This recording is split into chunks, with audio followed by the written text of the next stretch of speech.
The Sussex title, a royal gift, or the Queen's quietest checkmate? The world watched in admiration when Queen Elizabeth II bestowed the Duke and Duchess of Sussex titles upon Prince Harry and Meghan Markle on their wedding day in 2018. To the public, it seemed like a grand historic moment, a modernized monarchy welcoming an outsider, a progressive step forward. But what if we were all looking at it the wrong way? What if, instead of an endorsement, this title was a subtle, strategic move, a quiet, deliberate play that all but ensured Harry's line would never cement itself within royal history? Because when you dig into the history of the Sussex title, its origins, disappearance, and eerie return, a pattern emerges, a pattern that suggests the Queen may have known more than she ever let on. And now, with Prince William standing as heir to the throne, his legacy already secured through Prince George, Princess Charlotte, and Prince Louis, the reality is undeniable. The Sussex title is condemned to disappear once more, this time for good. The ghost of Sussex passed, a title meant for exile. Before Prince Harry, only one man in history had ever been called Duke of Sussex, and his story is one the royal family would rather you forget. Meet Prince Augustus Frederick, the sixth son of King George III, uncle to Queen Victoria, and one of the monarchy's most defiant rebels. Augustus wasn't your typical 18th century royal. He was a radical thinker, an advocate for abolishing the slave trade, a champion of religious tolerance, and, most scandalously, a man who believed in love over duty.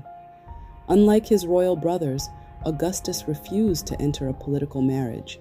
Instead, he fell for Lady Augusta Murray, a woman the crown did not approve of.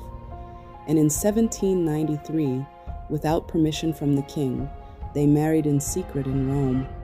For a brief moment, they thought they had gotten away with it. They hadn't.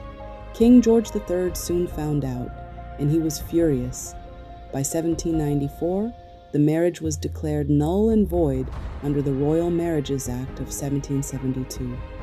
Their two children, Augustus and Augusta, were labeled illegitimate, stripped of all royal status, and denied any claim to their father's titles. The price of defiance? A broken family, a lost legacy, and a royal exile. In 1801, the king forced Augustus to separate from his wife, but to soften the blow, he granted him the title of Duke of Sussex, alongside the Scottish and Irish titles of Earl of Inverness and Baron Arklow. A nice consolation prize? Maybe. Or a carefully constructed golden cage.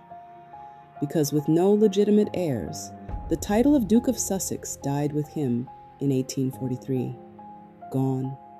Forgotten, erased, until Queen Elizabeth resurrected it for Harry. A title that foreshadowed the future? Of all the royal titles she could have chosen for her grandson, why Sussex? She could have made him Duke of Kendal, Duke of Ross, or Duke of Clarence. Titles with long histories, some linked to royals who were once heirs themselves. She could have even made him Duke of Windsor, the very name linked to the abdication of King Edward VIII, another royal who left the firm for love. But she didn't. She gave Harry a title that belonged to a prince who married outside the monarchy's expectations, who defied royal tradition, and whose family was ultimately erased from history. Coincidence? Or a silent warning? Because look at what happened next.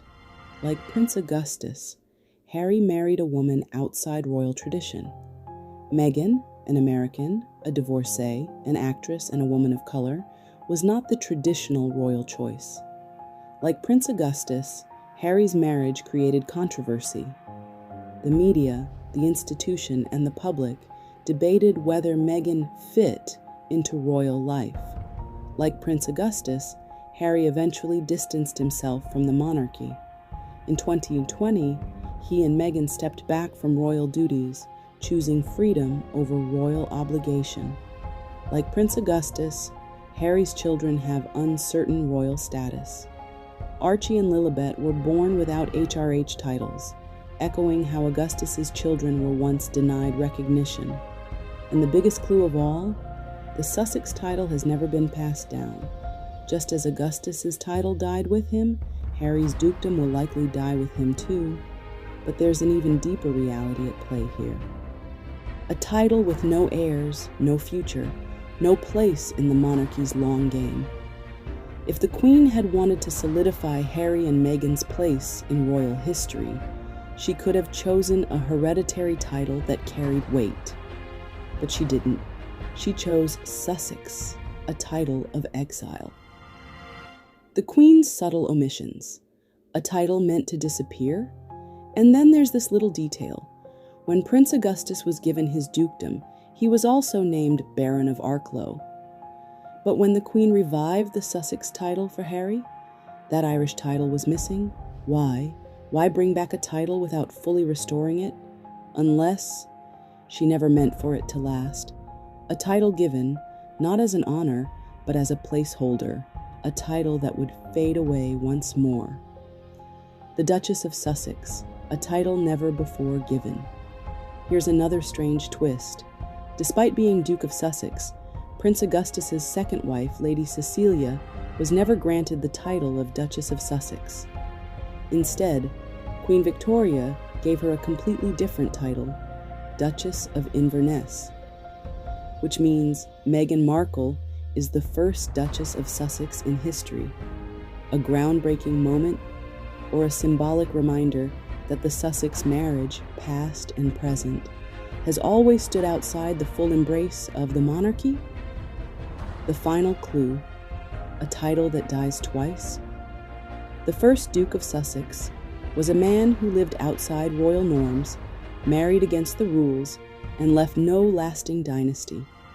The second Duke of Sussex is walking the exact same path. The title died in 1843. It was revived in 2018.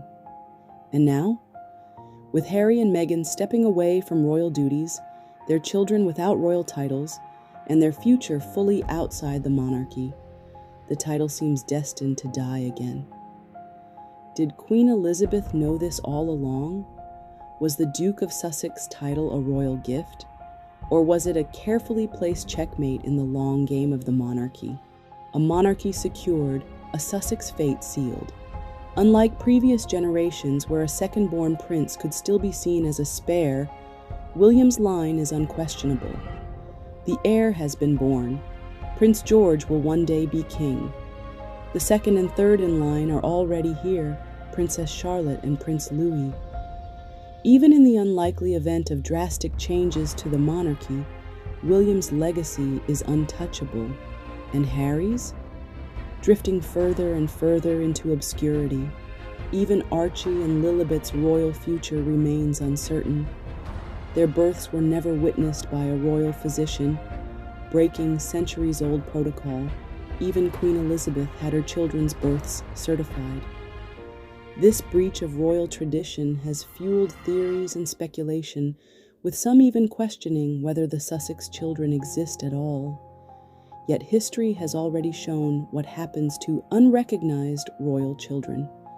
Prince Augustus's son and daughter were once royal until they weren't.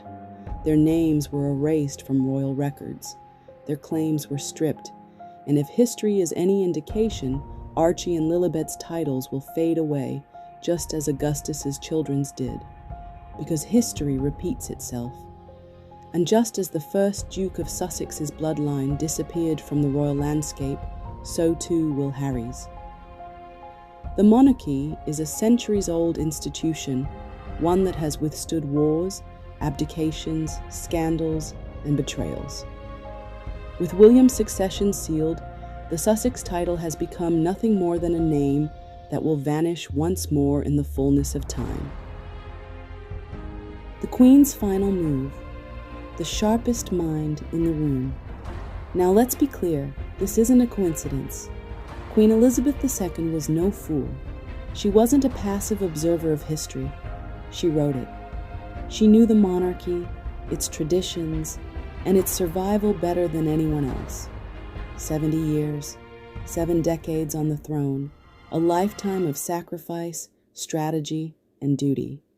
She saw the weight of history before it even unfolded. She knew exactly what she was doing when she gave Harry the Sussex title. So was this a gift? Or was it her way of saying, keep calm and carry on? Or, in other words, you're not that important, mate. What do you think? I have my theory. What's yours? Drop your thoughts in the comments below. If you enjoyed the content of this video and would like to hear more on our opinions with historical insights and values, consider subscribing to our channel. We would love to have you back and participate in our meaningful royal discussions. Sincerely, Vespera.